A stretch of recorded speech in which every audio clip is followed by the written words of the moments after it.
Je, unahitaji taarifa kamili na uchambuzi wa ndani zaidi? Jiunge sasa katika grupu letu la WhatsApp kwa malipo nafuu kabisa. Utapata uchambuzi wa kila siku, mchana na jioni, update za dunia kwa haraka zaidi, fursa ya kumuuliza maswali Rahby papo hapo na kupata majibu ya haraka zaidi kutoka kwake. Usikose nafasi hii adhimu. Jiunge sasa na uwe mbele ya taarifa kuliko wengine. Tupigie kwa simu namba 0654467177 au tuandikie ujumbe ni unge na Rahby. Tutakuunga moja kwa moja. Baada ya tishio la muda, Donald Trump ameondoa uwezekano wa mashambulizi ya Marekani kuelekea kwa Irani kwa jinsi alivyotuambia yeye. Hii ni kwa mujibu wake yeye Mr. Trump, kuwa ameamua kuondoa kwa sababu yeye ndio anafunga na kufungua, au yeye ndio anaamua nini kimtokee nani kwa wakati gani. Labda unaweza ukaichukulia hiyo nadharia. Taarifa ya karibuni kabisa inasema Trump says new Irani talks set to start after calling of massive attack. Hii imeitwa baada ya tishio lile linaitwa massive attack, yani shambulizi kubwa. Kwa mujibu wa Trump, alikuwa anasema kuwa lingekuwa ni shambulizi ambalo dunia halijalishuhudia toka vita ya pili ya dunia. Alitaka kutumia nini? Nuclear, au alitaka kushambulia kwa kutumia nini? Lakini anadai ameombwa na Saudi Arabia, Qatar, Imarati pamoja na Irani wenyewe, kwa sababu tu wamemhakikishia kuwa kutakuwa na mazungumzo. Kuna wakati Donald Trump alizungumza, mfano juzi alikuwa anazungumza na vyombo vya habari, akasema kuwa hawa watu si waelewi ni watu wa aina gani. Wakiwa pembeni mnazungumza nao vizuri kabisa. Yaani mkiwa nao pembeni mnazungumza nao vizuri kabisa kuwa wamekubali usitishaji na wanataka kuzungumza na wewe. Lakini mkisha maliza tu hapo wanageuka. Hawasemi tena vile walivyokuwa wanasema. Yaani ikija vyombo vya habari, yani Marekani akisha ripoti kwenye vyombo vya habari kuwa tutakuwa na mazungumzo, wao wanakuja kukanusha. Hali ya kuwa wao nyuma ya kamera huku walishasema kuwa ndio. Hii ni kauli ambazo Donald Trump amekuwa akizirudia. Ni kauli ambazo ukiangalia hazina uhalisia, hazina ukweli, kwa sababu inawezekana Trump ndio anayeongea yeye, sio wao ambao wanazungumza hili swala. Sasa msemaji wa Wizara ya Mambo ya Nje ya Irani, Ismail Baqai, alikuwa anaongea na vyombo vya habari jana Jumapili, lakini ameongea na vyombo vya habari muda mchache uliopita leo Jumatatu. Ismail Baqai amezungumza na vyombo vya habari Jumatatu ya leo amezungumza. Sasa alichokizungumza Jumatatu ya leo, mfano alizungumza leo Jumatatu, alichokisema, hii taarifa imeandikwa ni taarifa ambayo ipo ukiingia kwenye Mehr News Agency. Hili ni shirika ambalo sio rasmi la serikali, ni shirika ambalo la Irani lakini sio rasmi. Sasa Mehr News Agency iliripoti hii taarifa, inasema kuwa akizungumza katika mkutano wake wa kila wiki na waandishi wa habari Jumatatu, yani leo, msemaji wa Wizara ya Mambo ya Nje ya Irani, Ismail Baqai, amesisitiza tena kwamba hakuna mazungumzo yoyote na serikali ya Marekani kwa hali ya sasa. Akigeukia makubaliano kati ya Irani na usultani wa Omani kwa njia mpya, Baqai alibainisha kuwa makubaliano kati ya hizo nchi mbili, Iran na Omani, kwa njia mpya yenyewe hayana uhusiano wowote ule na kufunguliwa tena au kubaki kufungwa kwa mlango wa bahari wa Hormuz. Maelewano haya ni sharti na ya lazima, lakini si sharti la kutosha. Msemaji wa Wizara ya Mambo ya Nje wa Irani, Baqai, alizungumza na vyombo vya habari. Sasa Marekani wanazungumza na nani? Kwa sababu unafahamu kuwa mazungumzo ya pande yoyote huwa yanaakisi ni mazungumzo kutoka wizara. Yani Wizara ya Mambo ya Nje ndio huwa inaratibu shughuli ya mazungumzo. Wizara ya Mambo ya Nje ya nchi yoyote ndio huwa inajadili mazungumzo ambayo yanatoka kwenye nchi ya pili, ndio inapojadili. Sasa taarifa ambayo tunapashwa kutoka kwenye Wizara ya Mambo ya Nje ya Irani inakanusha uwepo wa mazungumzo yoyote. Trump kwani amesemaje? Hii taarifa imeandikwa na Al Arabia, inasema kuwa Taarifa hii inasema kuwa rais wa Marekani Donald Trump yeye amesema kwamba Mazungumzo mapya na Irani yataanza Jumatatu baada ya kuamua kusimamisha kuishambulia Irani ili kufuata makubaliano ya kukomesha vita ambavyo vimeshaingia mwezi wa 6.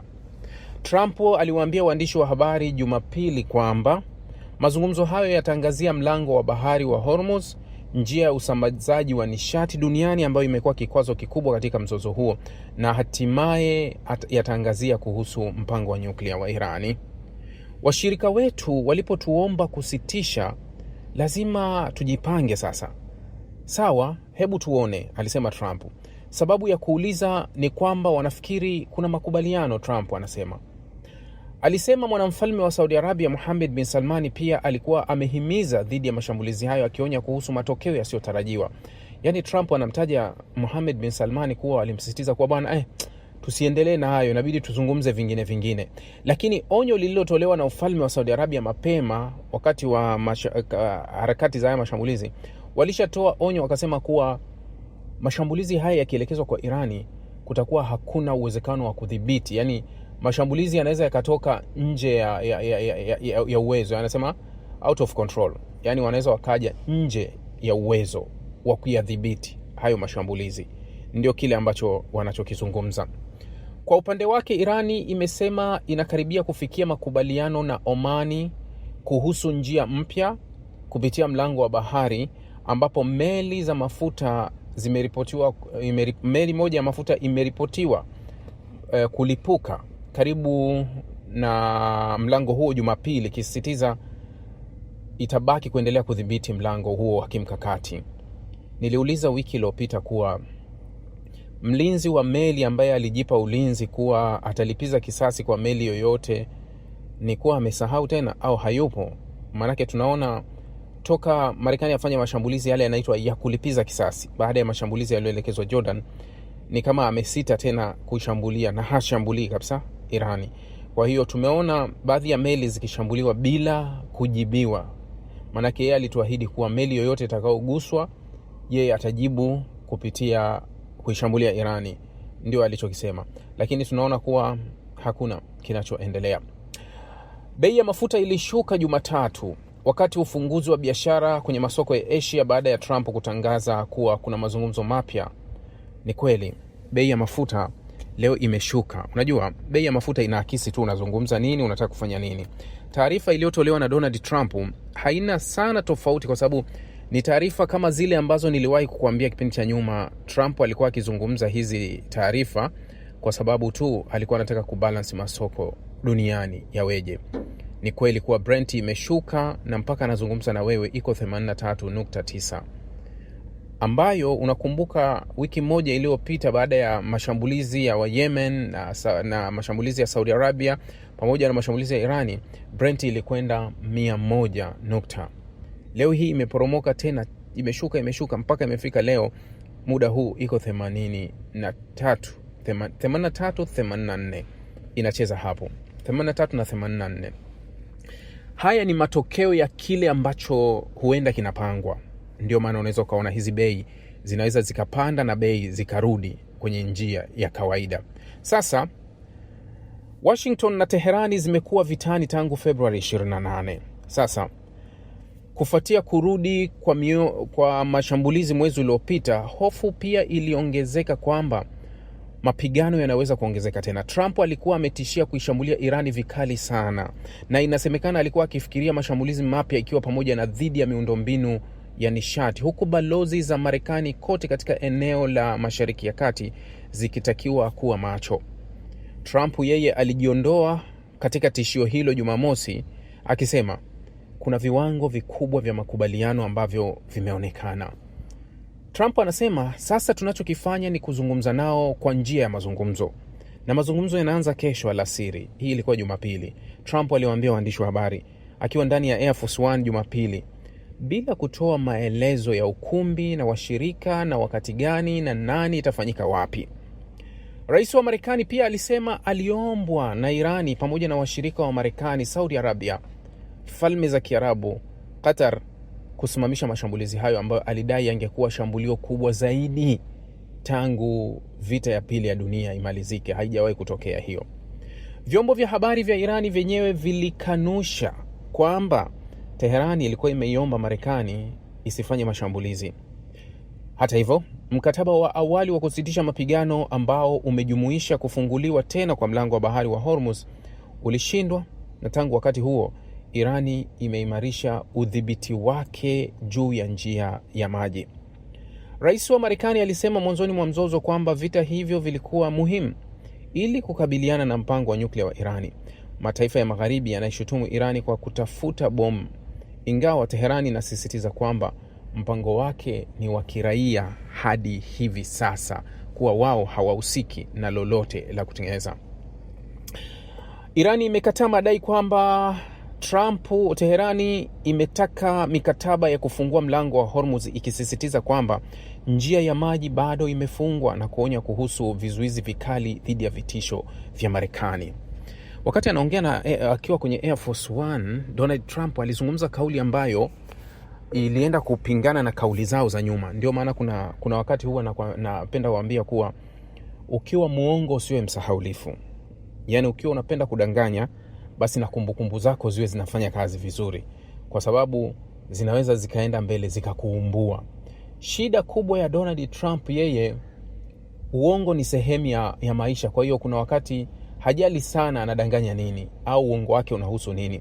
Unajua, kwa mtu ambaye hajazoea kudanganya, akidanganya anajihisi kafanya kosa na anajitahidi kufanya juu chini kurekebisha lile kosa, kuwa maana nahisi sikuwa sawa kwenye hiki na hiki na hiki.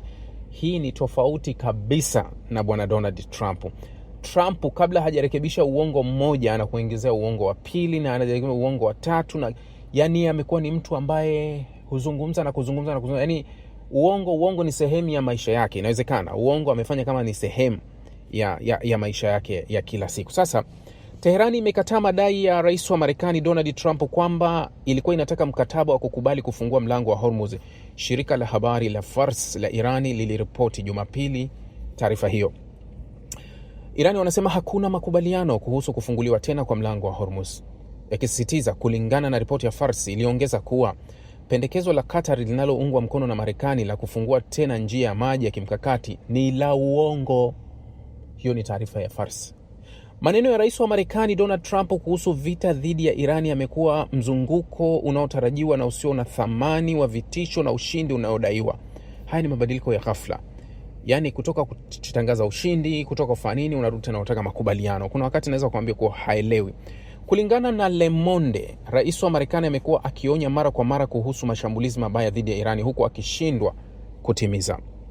Licha ya hayo yote, anaongea Donald Trump, tumeombwa na Irani pamoja na nchi nyingine za Mashariki ya Kati kusimamisha jambo lolote kwa kuwa kuna mipaka ya makubaliano imekubaliwa. Rais wa Marekani aliongeza, hii itajumuisha ufunguzi wa hapo kamili wa barabara au njia ya Hormuz, na mwisho kutaondoa tishio la nyuklia la Irani. Irani ilisema kwa miaka mingi kwamba mpango wake wa nyuklia ni wa matumizi ya kiraia tu. Sasa ukirudi kwenye hii kauli aliyoizungumza Donald Trump, kuwa anasema hii itajumuisha ufunguzi wa hapo kamili wa barabara ya Hormuz na mwisho wa tishio la nyuklia la Irani. CENTCOM imetoa taarifa mara kadhaa mfululizo kuwa mlango wa Hormuz uko wazi, na Marekani na Donald Trump na serikali yao wamesisitiza mara nyingi kuwa Irani haimiliki Hormuz na Hormuz iko wazi na meli zinaweza kupita kama kawaida, wala hakuna kizuizi wala hakuna chochote. Donald Trump anatuambia tofauti na kile ambacho tumekuwa tukikijua au kile ambacho kinatoka kwa CENTCOM cha kuwa ni kweli kuwa iko wazi au imedhibitiwa. Kwa kauli ya Donald Trump kuwa Hormuz imefungwa na aliyefunga ni Iran, ukichukua tu kauli ya Donald Trump, yani kauli ya Trump inaweza kushindana na kauli ya CENTCOM kuwa haijafungwa, imefungwa. Yani ukisikiliza unaona kabisa kuwa hiki kinachozungumzwa ni hivyo, kuwa imefungwa, kwa sababu ndio anachozungumza kuwa mlango utafunguliwa. Kama ungekuwa wazi unafunguliwa wa nini?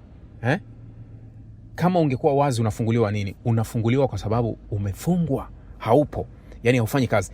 Lakini swala la pili ambalo limekuwa ni swala la Omani, nadhani Ismail Baqai lilitolea maelezo vizuri jana wakati anazungumza na vyombo vya habari. Hili swala la Omani ambalo ndio Trump ameliingiza, imekuwa kama ni ajenda yake kuwa wanazungumza kuhusu Hormuz. Wao wanasema sisi tunazungumza kuhusu yetu. hayawahusu nyinyi. Nadhani hii taarifa ya mazungumzo ya Oman ilianza tangu last week na niliwaambia. Akizungumza katika mahojiano na televisheni Jumapili usiku Agosti 2, msemaji wa Wizara ya Mambo ya Nje wa Iran Ismail Baqai alisema kwamba majadiliano kati ya Teherani na Muscat kuhusu mustakabali wa mlango wa bahari wa Hormuz yamekuwa yakiendelea kwa muda kwa lengo la kufikia mfumo maalum wa kuhakikisha usambazaji salama wa baharini katika eneo hilo. Mlango wa bahari wa Hormuz hautorudi katika hali yake yoyote kabla ya vita Februari 28. Nadhani alikumbusha pia jana kuwa hatutorejea tulipo. Alieleza kwamba Irani na Omani kama majimbo mawili ya pwani ya mlango wa bahari wa Hormuz yana jukumu la pamoja la kushirikiana katika usalama wa baharini na usambazaji salama. Kulingana naye, mazungumzo kati ya nchi hizo mbili yalianza mara baada ya kusitisha mapigano Aprili 8, huku raundi kadhaa za mabadilishano zikifanyika. Yani kwa mujibu wa taarifa ya Ismail Baqai, kumbe Irani na Omani haya mazungumzo wanayozungumza hawakuanza juzi baada ya huu mgogoro. Yani wao walianza mazungumzo toka wakati wamekubaliana na ile MOU, yani walivyositisha vita.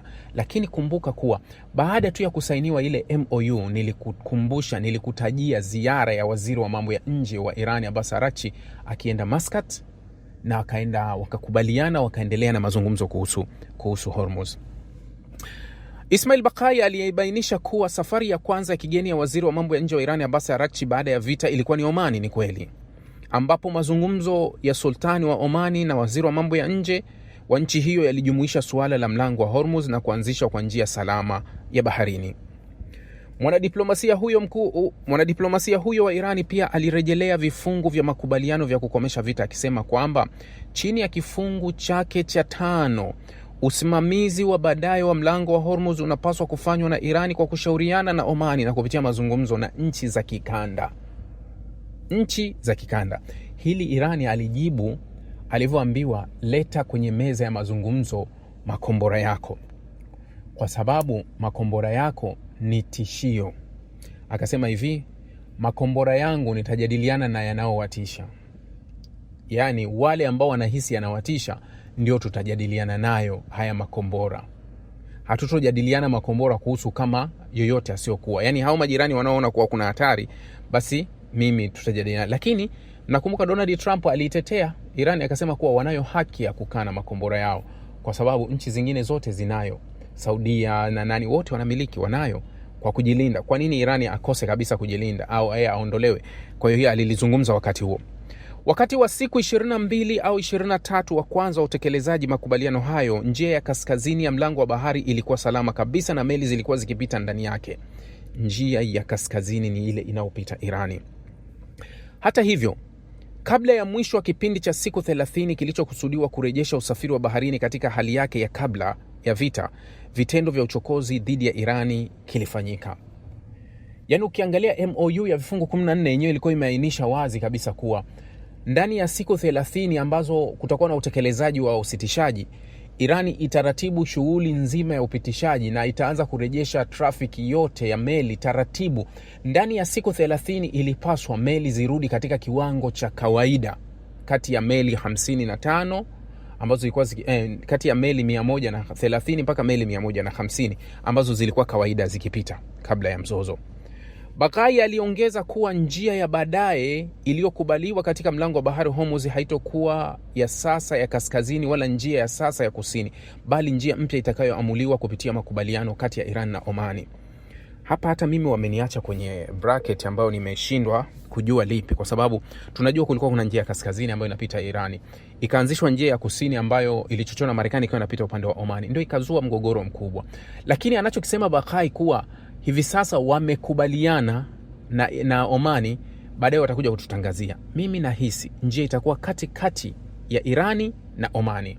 Yani waifanye iwe katikati yao, lakini itakuwa chini ya uratibu ule wa IRGC, kwa sababu ni Omani walipeleka proposal mbili tofauti. Proposal ya kwanza ilikuwa tuanzishe njia pembeni ambapo meli zitachukua kibali kwako lakini zitapita upande wa Omani. Irani akakataa. Ya pili alipropose Irani ni wiki iliyopita kuwa okay, tutamiliki lakini tunachotaka kuwa fee au ile gharama za kutozo iwe hiari, sio lazima meli ziweze kutoa. Hii yote kutokana na ushiriki wa Irani walivyotoa taarifa wakasema ni shinikizo la Saudi Arabia na Marekani. Shinikizo la Saudi Arabia. shinikizo la Saudi Arabia na Marekani limevuruga sana hapa.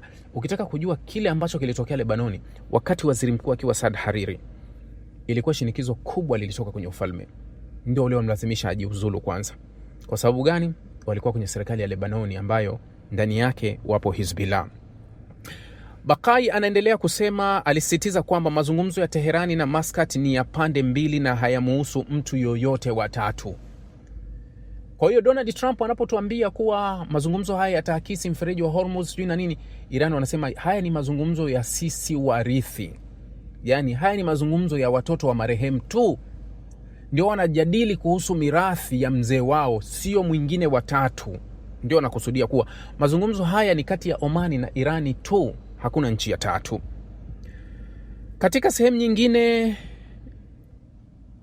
sehemu nyingine ya maoni yake, msemaji huyu wa Wizara ya Mambo ya Nje wa Irani alizungumza kuhusu vitisho vya maafisa wa Marekani dhidi ya Irani, akisema kauli kama hizo hazikuwa mpya na kwamba Teherani tayari ilikuwa imekabiliwa na vitendo vya kijeshi. Yani unachotuambia kipi kipya? Kila siku mnatushambulia, sisi tulishazoea. Yani hamna kipya utachotuletea. Ndio anachokusudia. Tumekabiliwa na zaidi ya vitisho, anasema. Marekani imefanya mashambulizi mawili au zaidi, na kwa maana au matatu au zaidi vyovyote ya kijeshi yenye nguvu dhidi ya Irani. Tumepitia hatua hizo. Yani wanachokumbusha kuwa hivi unatuletea kitu gani kipya ambacho sisi hujakileta? Kwa sababu hapo unaposema sijui umeshavuta mpaka turbo, hakuna kitu kipya ambacho unaweza ukatuletea. Akizungumzia madai ya Rais Donald Trump kwamba Irani ilikuwa imejaribu kusimamisha mashambulizi, Bakai alisema kauli kama hizo zimethibitika mara kwa mara kuwa hazina msingi, na akaelezea matumizi ya mitandao ya kijamii kama sehemu ya vita vya kisaikolojia na vyombo vya habari dhidi ya Irani. Anarudia tu kuwa huyu kila siku anazungumza hayo. Yani tu Irani wamezungumza. Unakumbuka wakati ule mpaka White House unazungumza na nani? Tunazungumza na watu makini sana ndani. Nani? Speaker pale kanyanyuka, sizungumzi na yoyote. Sina mazungumzo na yoyote. Tunazungumza na serikali ambayo ya watu ambao sio hawa. Rais wa Irani kaniomba. Yani ilikuwa ndio hicho. Dhana yoyote kwamba vitisho na shinikizo la vyombo vya habari vinaweza kuifanya Irani irudi nyuma kutoka kwa msimamo yake ya msingi haiendani na uzoefu wa kawaida. Tutaendelea kuchukua hatua kulingana na kile kilichohudumia maslahi ya nchi, alisema Bakai.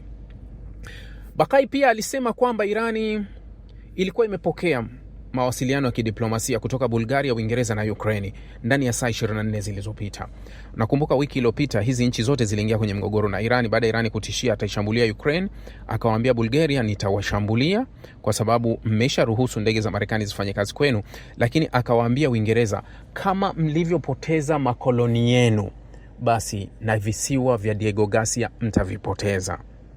Kama mlivyopoteza makoloni yenu, basi mtapoteza na kisiwa cha Diego Garcia ambako ndio kuna kambi ya kijeshi ya Uingereza. Baada ya Uingereza kubadili toni, naweza nikasema Uingereza wamebadili toni kuelekea baada ya kuja waziri mkuu mpya huyu Andy Burnham kutoka kwa Keir Starmer, tofauti yakazungumza kivingine kuwa ameruhusu kambi za kijeshi za Uingereza zinaweza zikatumiwa na Marekani.